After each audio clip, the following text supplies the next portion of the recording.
Syracuse Skull Collector here at Cloud City Comics, and it is my distinct privilege to talk with Tony Moran, the original Michael Myers. How are you doing today, Tony? I'm doing good. How about yourself? Oh, not too bad, not too bad. So this is you be able to hear? Yeah. Okay. Right. So this is your second time here. You know, thanks for coming back out. Thank you.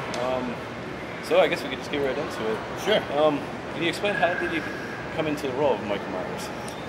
My agent called me up and said that there's a low-budget $350,000 horror movie called Halloween, and Jamie Lee Curtis is in it, you know, and she said, you know, also that she apologized that it'd been so slow in the industry for my type, my age, my look and all that, you know, but she had this thing, and she goes, and you play some psycho, you know, and I go, well, I'm not interested, and she said, you know, she explained who Jamie Lee Curtis was, and I said, oh, I don't care, I'm not interested, and she says, well, Donald Pleasence is in the movie, and that changed everything for me, so I went on the interview.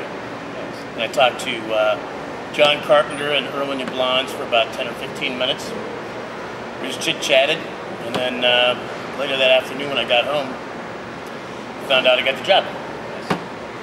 And so what would be your favorite memory from filming that one? Choking Jamie Lee Curtis. Interesting. Let's see. So what is your favorite horror movie? My all-time favorite horror movie is Psycho.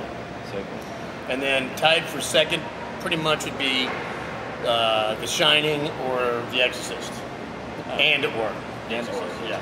The Exorcist. The Exorcist just freaks me out to this day. I mean, I'm 57 years old, I've seen it a million times, and I still get freaked out, and I think it's because I'm Catholic or something, you know what I mean? And then they went and did the re-release of it, and then they added all the little blips in there and the little other little nasty surprises. Yeah. You know, little flashes of the creature in that. Yeah. You know, the alternate Reagan there. Now, actually, you know, Halloween's been remade by Rob Zombie. And, right. And some like it, some don't. Some are just kind of on the fence about it. What is your interpretation of it? I never saw it, and I won't see it. Okay. So it's a principle thing. So based on principle, don't mess with what's already a classic. Yeah, you paint a painting, you paint a painting. It's done. You don't have to redo it over and over again. You know. Ah, makes sense. Now, Michael Myers has gone on to become one of the most iconic horror movie, characters of all time, along with Freddy and Jason. Do you have any idea why you think that might be? Yeah, well, yeah, because you know, Michael Myers was. I'll put it to you this way: if Rob Zombie's Halloween version of Halloween came out first before John Carpenter's, it would never be iconic. Probably would never been as iconic because. The thing about Michael Myers in the Halloween 1978 movie is that he's a normal guy. Right. He's not a monster. You know, he's not a huge guy. And he's a normal guy. And when the mask comes off and you see my face, I have a normal face and stuff, you know? And, right. yeah, exactly. And I think, the music, the subject matter, the time that it came out, all the cast that was in it and the crew that helped. It's just a perfect storm, and I think the mask, because it's so it's just faceless. It's just nothing. It creeps people out. You know, it's a psychological thing. You know. So it plays on more on the psyche than the brutality or the That's right. blood and gore. Yeah, more of a mental thing. That's exactly right.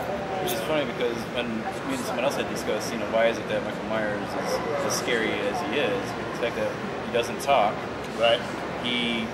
Like you said, he's a normal guy, you know, and the fact that he's just kind of, it's all mental. It's just, the fear of not knowing overtakes that of brutality in the blood. That's exactly right, yeah. And it works for what it is. And it came out in 78, even to this day, it's still, you know, the combination of the music and just that normal persona. I think that's what really freaks people out too, is that it is a normal guy doing these things. Yeah, yeah.